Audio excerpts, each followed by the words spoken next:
दोस्तों अभी 2 दिन पहले ही मैंने आपको आने वाली रेलवे एनटीपीसी की वैकेंसी के रिगार्डिंग एक फुल डिटेल वीडियो प्रोवाइड किया था, जिसके बाद काफी लोगों की डिमांड्स आई कि भैया एक ऐसा ही फुल डिटेल वीडियो लेवल 1 यानी कि ग्रुप डी की वैकेंसी के रिगार्डिंग भी प्रोवाइड करिए।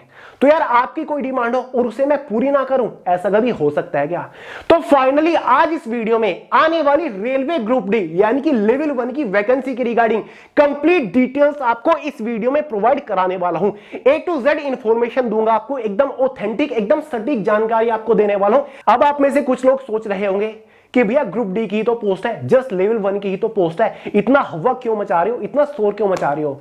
भले ही दोस्तों ये लेवल 1 की पोस्ट हो, भले ये ग्रुप डी की पोस्ट हो, लेकिन जब मैं आपको इसकी सैलरी बताऊंगा ना, आप ये बोलोगे कि भैया क्यों मजाक कर रहे हो, ग्रुप डी की पोस्ट के ऊपर इतनी बढ़िया सैलरी होती है क्या? यस दोस्तों, इस बार सैलरी में आपको एक बेहतरीन इंक्रीमेंट देखने को मिलने वाला है। ऐसे ही नहीं, पूरी इंडिया के अंदर रेलवे ग्रुप डी का इतना जबरदस्त क्रेज है। तो चलिए यार आगे इस वीडियो में इस रिक्रूटमेंट के regarding A to Z information आपको देता हूं, इसका detail selection procedure step by step आपको समझाऊंगा। साथ ही पोस्ट और वैकेंसीज के बारे में तो बात करेंगे कि भाई कौन कौन सी पोस्ट इसके अंदर निकलेंगी, एज लिमिट के बारे में बात करेंगे, एजुकेशन क्वालिफिकेशन को डिस्कस करेंगे। सबसे बड़ा डाउट बना हुआ है कि क्या 10 पास कैंडिडेट सभी पोस्ट के लिए एलिजिबल हो पाएंगे या फिर इस बार ITI कंपलसरी होगा, ये डाउट भी आपका क्लियर करूंगा। साथ ही दोस्तों इसके एग्जाम पैटर्न को डिटेल के साथ समझाऊंगा। चिंता क्यों कर रहे हो, इसके एग्जाम का detail syllabus subject wise topic wise PDF form में आपको प्रोवाइड करा के जाऊंगा।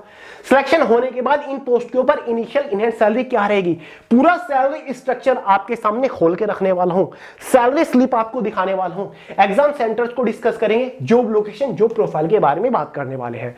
तो चलिए यार बहुत ज्यादा टाइम वेस्ट नहीं करते, फटाफट वीडियो शुरू कर लेते हैं।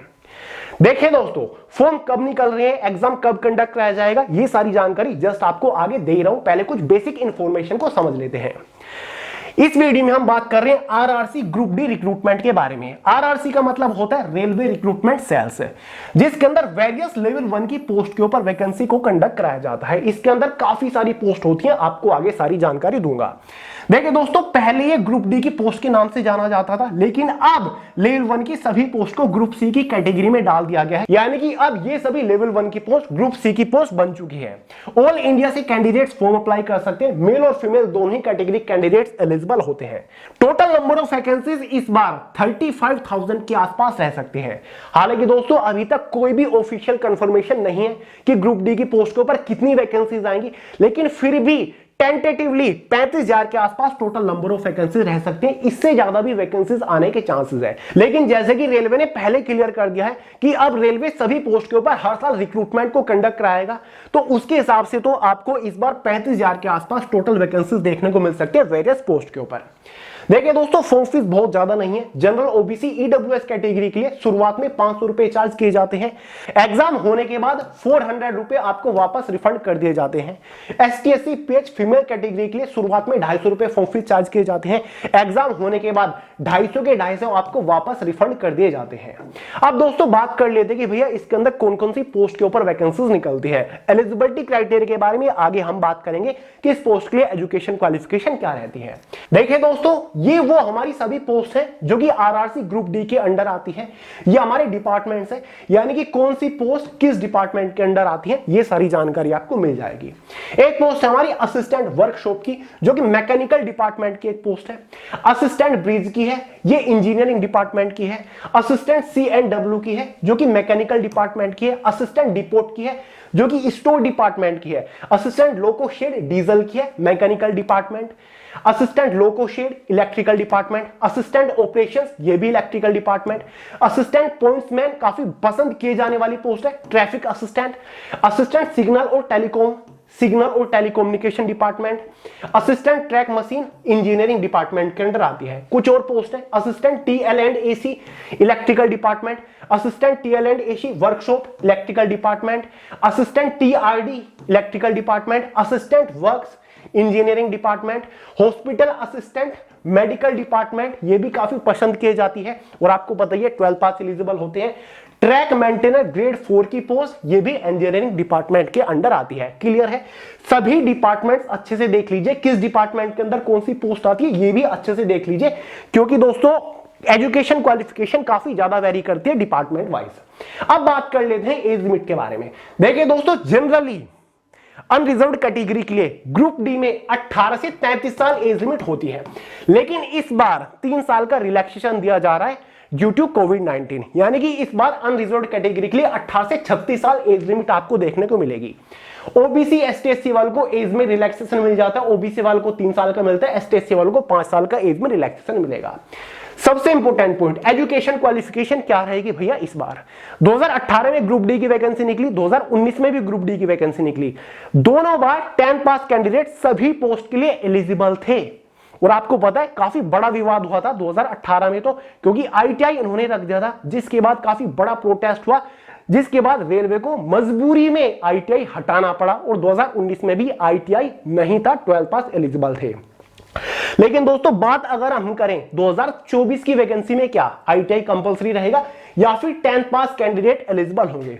अभी 2 महीना पहले जो रेलवे के एक हाई लेवल मीटिंग हुई थी ना, उसमें रेलवे ने कहा था कि भाई आईटीआई कंपलसरी नहीं होगा, आईटीआई को हम हटाएंगे। क्योंकि 2019 वाली वैकेंसी के बाद रेलवे ने खुद ये डिक्लेयर किया था कि आने वाली जितनी भी ग्रुप डी की वैकेंसीज रहेंगी उनमें 10th प्लस आईटीआई कंपलसरी होगा।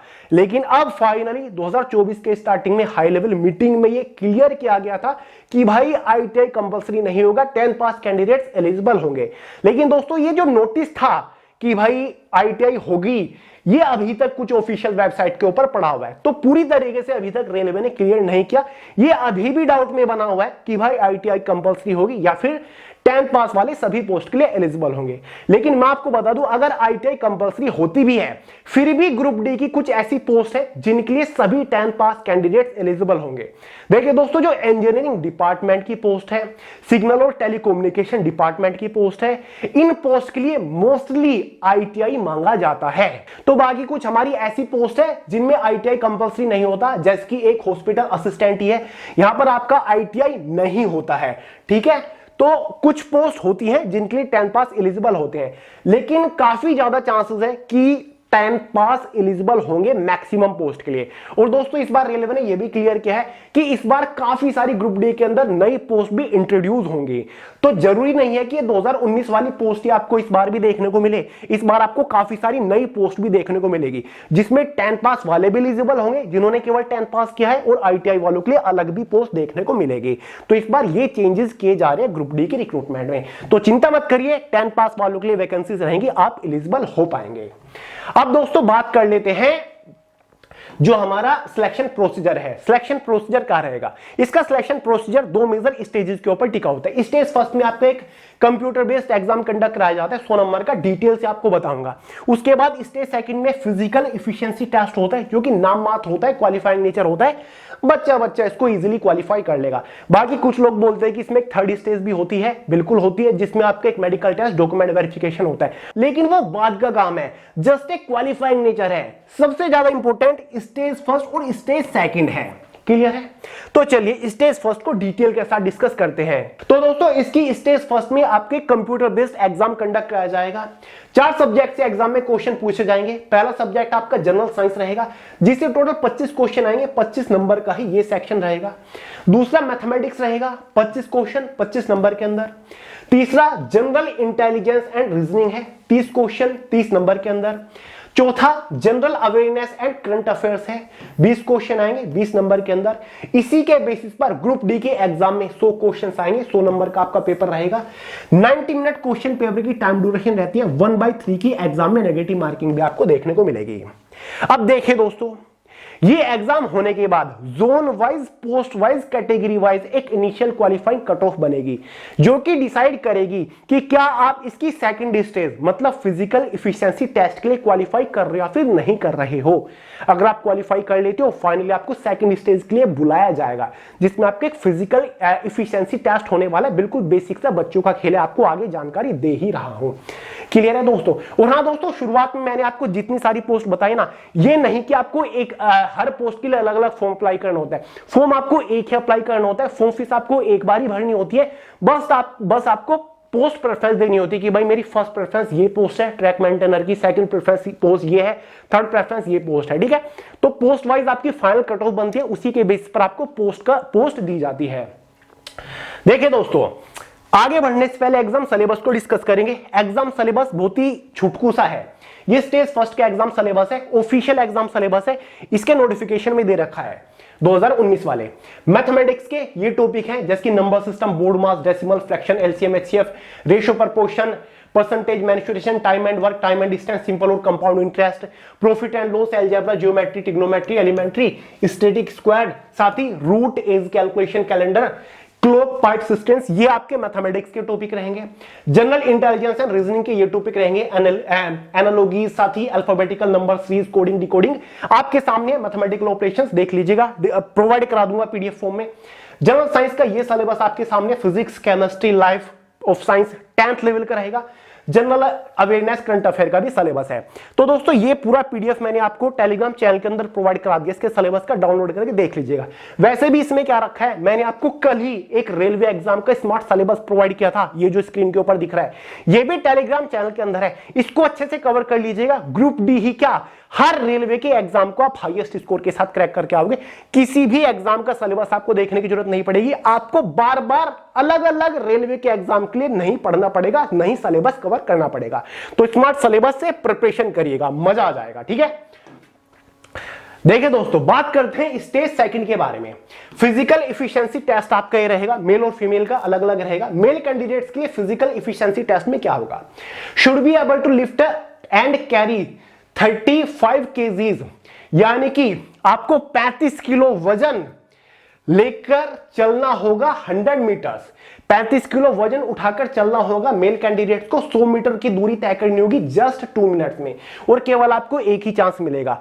अगर आपने 100 मीटर के बीच में कहीं पर भी जो वेट आपने रखा है उसको गिरा दिया, या फिर आप 2 मिनट में नहीं पहुंच पाए, तो भाई आप डिस्क्वालीफाई हो जाओगे। ठीक है, शुड बी, अब दूसरा है, should be able to run for a distance of 1000 meters in 4 minute और 15 सेकंड। साथ ही दोस्तों आपको 1000 मीटर यानी कि 1 किलोमीटर 4 मिनट 15 सेकंड के अंदर दौड़ना है, चलना है। ठीक है, खाली कितनी इजी रनिंग है, कर लोगे, बहुत बड़ी बात नहीं है।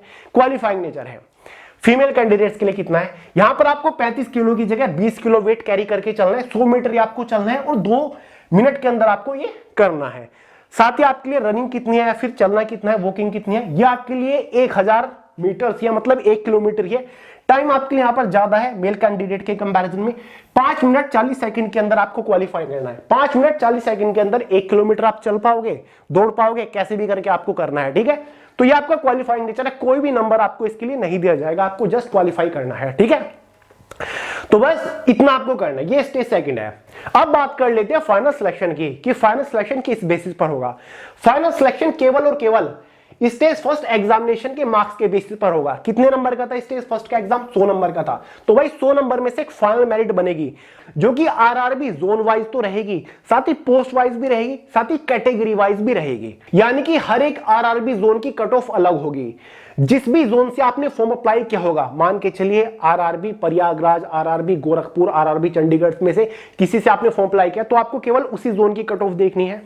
वहां पर आपकी अलग अलग पोस्ट की कट ऑफ अलग अलग जाएगी। ठीक है, जैसे कि जो आपकी ट्रैक मेंटेनर की पोस्ट है उसमें जनरल कैटेगरी की कुछ और है, ओबीसी एसटी एससी की कुछ और है। ठीक है, हर पोस्ट की कट ऑफ आपकी अलग अलग रहेगी। जिस भी पोस्ट की कट ऑफ को आप क्वालिफाई करोगे, फाइनली उसी पोस्ट के ऊपर आपको सिलेक्शन दिया जाएगा। अगर आप 3-4 पोस्ट को क्वालिफाई कर गए, आपके मार्क्स इतने अच्छे हैं कि उन 3-4 अलग अलग पोस्ट से ज्यादा आपके मार्क्स हैं, तो भाई आपको वो पोस्ट मिलेगी जिसको आपने फर्स्ट प्रेफरेंस दे रखी होगी कि भाई ये पोस्ट मैं लेना चाहता हूं, इसको मैंने फर्स्ट प्रेफरेंस दी थी, आपको वही पोस्ट दी जाएगी, उसी पोस्ट के ऊपर आपको अपॉइंटमेंट मिलेगी। तो ये पूरा फंडा रहता है। अब बात कर लेते हैं सैलरी स्ट्रक्चर के बारे में सिलेक्शन के बाद। देखिए दोस्तों, यहां पर सैलरी काफी हद तक आपकी वेरी करती है पोस्ट वाइज, सिटी वाइज और जोन वाइज। यानी कि अलग अलग जोन में सैलरी में थोड़ा सा वेरिएशन आपको मिलेगा। अलग अलग बड़े बड़े शहर हैं, उनमें आपको सैलरी में थोड़ा बहुत वेरिएशन ऊपर नीचे मिलेगा। ठीक है, और पोस्ट वाइज भी सैलरी में वेरिएशन होता है। ये नहीं कि हर एक पोस्ट की एग्जैक्ट सैलरी होती है, थोड़ा बहुत ऊपर नीचे होता है। जैसे कि दोस्तों कुछ पोस्ट के ऊपर आपकी इनिशियल हैंड सैलरी 34,000 के आसपास रहेगी, कुछ पोस्ट के ऊपर 35,062 रहेगी, कुछ पोस्ट के ऊपर 35,830 रहेगी, कुछ पोस्ट के ऊपर 36,231 भी है, कुछ पोस्ट के ऊपर 37,000 तक भी सैलरी है। सैलरी स्लिप देख लीजिए 2023 तक की। देखिए दोस्तों, ये जो ग्रुप डी यानी कि लेवल 1 की पोस्ट होती है, इसके जो बेसिक पे होता है ना वो 18,000 रुपए होता है। अब इस बेसिक पे में आपके कुछ एक्स्ट्रा एडिशनल अलाउंस भी जुड़ते हैं, जैसे कि एक आपका डियरनेस अलाउंस होता है जो कि बेसिक सैलरी का अब 46% हो चुका है। जोड़ लीजिएगा 18,000 का 40%, 8,280 बैठेगा, यानी कि अब आपका डीए ही 8,280 आपकी बेसिक सैलरी में जोड़ेगा। उसके बाद ट्रेवल अलाउंस होता है जो कि इस पोस्ट के ऊपर 6,032 रुपए होता है। हाउस रेंट अलाउंस होता है जो कि इस पोस्ट के ऊपर 5,320 होता है, जो कि टियर फर्स्ट की सिटीज है। साथ ही दोस्तों एक स्पेशल रेलवे अलाउंस भी होता है। ये मुझे क्लियर कट नहीं पता कि भाई ये बेसिक सैलरी का कितना प्रतिशत होता है। कुछ लोग कहते हैं कि 10 होता है, कुछ लोग 12 कहते हैं। जो भी होता है वो मैं फिलहाल ऐड नहीं कर रहा हूं। बाकी ये होता है कुछ ऐड, लेकिन मैं ऐड नहीं कर रहा हूं। तो भाई इन अलाउंसेस के अकॉर्डिंग और भी कुछ अलाउंस होती है, जैसे कि चिल्ड्रन एजुकेशन अलाउंस भी होता है, शायद कुछ मेडिकल अलाउंस भी होता है, कुछ और भी अलाउंस होती है, लेकिन वो मैं ऐड नहीं कर रहा हूं। मैं आपको कम से कम सैलरी बताऊंगा, ठीक है। जो मेरे पास क्लियर जानकारी है केवल वही आपको दूंगा, फालतू का कुछ भी नहीं बताऊंगा। जैसे कि ग्रोस सैलरी आपकी कितनी होगी, 37,632 हो गई सभी को ऐड करने के बाद। अब कुछ डिडक्शन भी है, फंड्स वगैरह आपके इसमें कटते हैं, ठीक है। जिसके बाद आपकी फंड्स कटने के बाद डिडक्शन जो होगा 2,570 रुपए का होगा, यानी कि डिडक्शन के बाद जो आपके हाथ में नेट सैलरी आएगी, इनिशियल इन हैंड जिसको बोलेंगे, वो 35,062 के आसपास सैलरी आएगी, ठीक है। 35,062 के आसपास आपके हाथ में सैलरी आएगी, ठीक है, एक एवरेज पोस्ट के ऊपर। अब मैंने आपको बताया सैलरी आपकी सिटी वाइज, जोन वाइज और पोस्ट वाइज वेरी करती है। अब कुछ पोस्ट ऐसी है जहां पर थोड़ी कम हो जाती है, कुछ पोस्ट ऐसी है जहां पर 35,000 से ज्यादा 37,000 सैलरी मिल रही है। तो ये सिटी वाइज भी वेरी करती है। कोई हाई लेवल ज्यादा महंगी सिटी है तो वहां पर आपको सैलरी थोड़ी ज्यादा देखने को मिलती है, और सैलरी आपकी इससे भी ज्यादा हो सकती है, क्योंकि दोस्तों सभी को पता है इस साल के मिड के बाद जो आपका डीए हो जाएगा ना, वो बेसिक सैलरी का 50% तक हो सकता है। 50% डीए हो जाएगा तो भाई सैलरी आपकी बढ़ेगी ही बढ़ेगी, सैलरी पे बढ़िया इफेक्ट आपका पड़ने वाला है। तो सैलरी अब काफी अच्छी हो चुकी है। वो जमाने चले गए जहां ग्रुप डी की पोस्ट के ऊपर आपको 23,000 सैलरी, 25,000 सैलरी मिला करती थी। अब ग्रुप डी की पोस्ट के ऊपर आपको 37,000 तक महीने की सैलरी मिल रही है, और केवल लेवल 1 की पोस्ट है जब ये हालत है। आफ्टर 7th पे कमीशन आपको ये सैलरी मिलती है। एग्जाम सेंटर का कोई इशू नहीं है, ऑल ओवर इंडिया के अंदर आपको एग्जाम सेंटर मिल जाएंगे। जिस जोन से आप फॉर्म अप्लाई करोगे एग्जाम सेंटर भी आपको उसी के अकॉर्डिंग होगा। जो प्रोफाइल किस पोस्ट के ऊपर सिलेक्शन होने के बाद काम क्या करना पड़ता है, ये एक अलग ही वीडियो आएगा, क्योंकि यार हर एक पोस्ट का जो प्रोफाइल काम आपको समझाना पड़ेगा। जैसे कि ट्रैक मेंटेनर होता है, आपको ट्रैक मेंटेन रखने का काम दिया जाता है, ठीक है। एक प्रॉपर एरिया, एक प्रॉपर लेंथ दी जाती है कि यहां तक कि आपकी जिम्मेदारी है ट्रैक को मेंटेन रखने का। तो ऐसे ट्रैफिक असिस्टेंट है, पॉइंट्समैन है, सबके अलग अलग काम है। तो मैं प्लानिंग कर रहा हूं एक सेपरेट वीडियो लेकर आऊं जहां पर एक एक पोस्ट का आपको जो प्रोफाइल बताऊं, वर्क प्रोफाइल बताऊं, ठीक है। तो एक सेपरेट डिटेल वीडियो आ रहा है, उसका वेट करिए। साथ ही जॉब लोकेशन, जिस भी रेलवे जोन से आप फॉर्म अप्लाई करोगे उसी जोन में आपको पोस्टिंग यहां पर देखने को मिलेगी। तो ये पूरा फंडा है। उम्मीद करता हूं सारी चीजें आप समझ गए होंगे। अगर दोस्तों अब भी आपका कोई डाउट रहेगा ना, कमेंट करके पूछ लीजिएगा। अब फाइनली बात करते हैं कि भैया फॉर्म कब अप्लाई कर पाएंगे।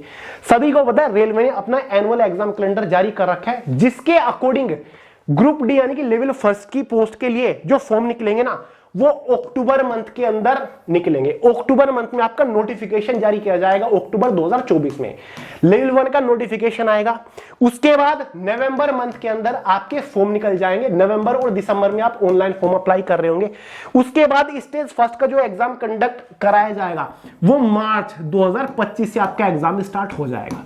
अब आपको टाइम देखकर तो बहुत लंबा लग रहा होगा कि भाई मार्च 2025 में एग्जाम होगा, अभी तो बहुत टाइम है। बहुत टाइम नहीं है भाई, ग्रुप डी की पोस्ट है, ठीक है, ग्रुप सी की कैटेगरी में आ चुकी है, सैलरी भी अब काफी अच्छा मिल रही है, तो नेक्स्ट लेवल का कंपटीशन देखने को मिलेगा। भूल जाइए वो टाइम की 30-40 लाख फॉर्म अप्लाई होंगे, भाई 60-70 लाख करोड़ फॉर्म अप्लाई होंगे इस पोस्ट के ऊपर। नेक्स्ट लेवल का कंपटीशन देखने को मिलेगा। 5 से 6 साल बाद ये पोस्ट आ रही है, अभी से तैयारी करनी पड़ेगी, खुद के अंदर से सारी कमी आपको निकालनी पड़ेगी, तब जाके बात बनेगी। तो भाई खुद को झोंक दीजिए अभी प्रिपरेशन में। टाइम और नोट कर लीजिए, अक्टूबर में फॉर्म निकलेंगे, गारंटीडली निकलेंगे। रेलवे सब कुछ काम अब टाइम पे कर रहा है, तो सोचिए मत कि मैं कर लूंगा प्रिपरेशन, अभी इस एग्जाम की कर लेता हूं, अभी जीडी की कर लेता हूं। इस एग्जाम को फोकस करिए, वरना टाइम निकल जाएगा, आप बैठे देखते रह जाओगे। अगर आपको अपना सिलेक्शन 100% श्योर करना है तो तैयारी में लग जाइए। बाकी मैं तो आपके साथ खड़ा ही हूं। काफी सारी एग्जाम ओरिएंटेड वीडियो अभी से शुरू हो जाएंगी, बहुत सारी सुपरफास्ट मैराथन आपको प्रोवाइड करूंगा। एग्जाम ओरिएंटेड लेक्चर्स चैनल के ऊपर आने वाले हैं। इस बार सिलेक्शन दिलाना है चाहे कुछ भी हो जाए। और दोस्तों स्मार्ट सिलेबस प्रोवाइड करा दिया, उसके रेफरेंस से प्रिपरेशन करना शुरू करिए। तो चलिए दोस्तों यार, इस वीडियो में इतना ही था। वीडियो पसंद आई हो, डाउट्स क्लियर हुए हो, लाइक करेगा, दोस्तों के साथ दबा के शेयर करेगा, चैनल को सब्सक्राइब करना मत भूलिएगा। मिलते हैं अगली वीडियो में बहुत ही जल्द, तब तक के लिए जय हिंद।